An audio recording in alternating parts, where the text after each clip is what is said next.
Hi అండి. నమస్తే. నేను మీ రమ్యని. ఎలా ఉన్నారండి? బాగున్నారా? మీరందరూ బాగుండాలని మనస్ఫూర్తిగా కోరుకుంటున్నాను. ఇవాల్టి మన వీడియో వచ్చేసరికి మన సబ్స్క్రైబర్‌లో ఒకళ్ళండి. పేరు ఆదినారాయణ. ఇవాల్టి మన ప్రయాణం ఒంగోలు. గుంటూరు నుంచి మనం ఒంగోలు వెళ్తున్నామండి.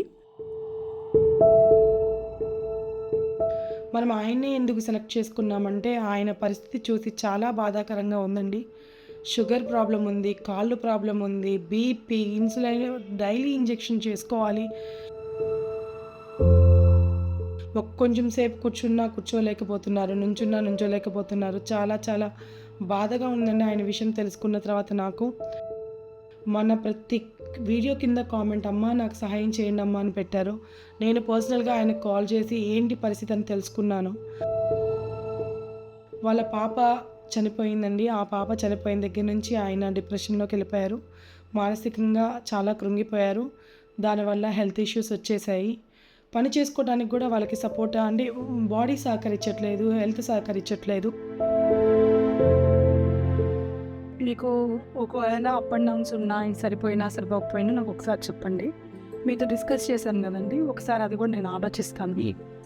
నమ్మని పోయింది కదా, ఏదన్నా అంటే నేను వెళ్ళిపోతాను అంటాడేమో అని అదొక బాధ.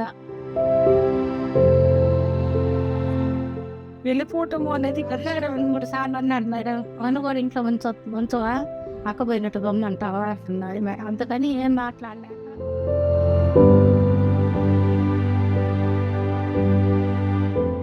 మనం చేసిన సాయానికి ఆయన ఎంతో ఏడ్చేసేసాడు. చాలా చాలా కన్నీళ్ళు పెట్టేసుకున్నారు. ఆ అమ్మగారు కూడా చాలా బాధపడ్డారు. మనమైతే మంత్లీ గ్రాసరీ అయితే ఇద్దామండి. నేనైతే ఆ ఇనిషియేటివ్ తీసుకున్నాను. నాకు తగ్గ సహాయం నేను నిర్ణయించుకున్నానండి. బాబు ఉన్నాడండి. ఆ బాబు అయితే ఏం పట్టించుకోవట్లేదు, ఇల్లు పట్టట్లేదు, తల్లిదండ్రులు పట్టట్లేదు. ఏదో తిరుగుతున్నాడు ఫ్రెండ్స్తో. ఆ బాబు కూడా మారాలని, ఆ బెట్టింగ్లు ఆపేయాలని. బెట్టింగ్ల జోలికి మాత్రం వెళ్ళొద్దండి. నేను బెట్టింగ్ మీద ఒక వీడియో చేస్తాను.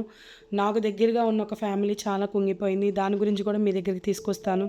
ఈ వీడియోలో ఒక చిన్న మెసేజ్ ఇవ్వాలనుకుంటున్నానండి. తల్లిదండ్రులకి ఈ స్థాయి మాత్రం ఎవ్వరూ తీసుకురావద్దండి. ఎందుకంటే మనం ఈరోజు ఇలా ఉన్నాము, మనం సాధించాము, మనం బతుకుతున్నాము అంటే వాళ్ళే కదండి కారణం. మనం ఈరోజు అనుభవిస్తున్న జన్మ వాళ్ళిచ్చిందండి. వాళ్ళది ఈ జన్మ.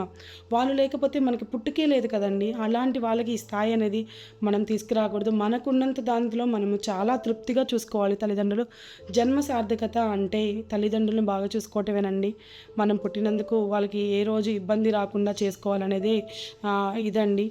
మనము ఏ బంధమైనా కూడా తల్లిదండ్రుల తర్వాత అండి, ఒక భార్యాభర్తల బంధమైనా, ఫ్రెండ్షిప్ అయినా, అన్నయ్య అయినా, తమ్ముడైనా, చెల్లైనా ఏదైనా కూడా మన తల్లిదండ్రుల తర్వాతేనండి. కాబట్టి తల్లిదండ్రులు అందరూ మంచిగా చూసుకోవాలని ఈ మెసేజ్ అనేది నేను ఇస్తున్నాను. మరో ఒక విషయం అండి, ఛానల్ని అందరూ సపోర్ట్ చేస్తున్నారు. చాలా సంతోషంగా ఉంది. మీరు ఇచ్చే సపోర్ట్ అక్క, మేమున్నాము, మీ చేసే కార్యక్రమంలో మేమున్నామని చెప్తున్నారు. థ్యాంక్ యూ సో మచ్ అండి. మీరు నా వెనకున్నారన్న ధైర్యం నాకున్నది. ఇంకొకటి, మీరు నాకు సబ్స్క్రిప్షన్ చేయడం కానీ, వాచ్ కానీ, ఇది ఈ ప్రోగ్రాం ముందుకెళ్తుందండి. ఈ ఛానల్లోకి వచ్చి ఏదైనా కూడా సొసైటీకి వాడాలన్న మంచి సంకల్పంతోనే నేను యూట్యూబ్ ఛానల్ పెట్టడం అయిందండి. ఎవరైతే మన ఛానల్ని సబ్స్క్రైబ్ చేశారో, లైక్ చేశారో, షేర్ చేశారో, కామెంట్ చేశారో, పేరున థ్యాంక్ యూ సో మచ్ అండి. Thank you.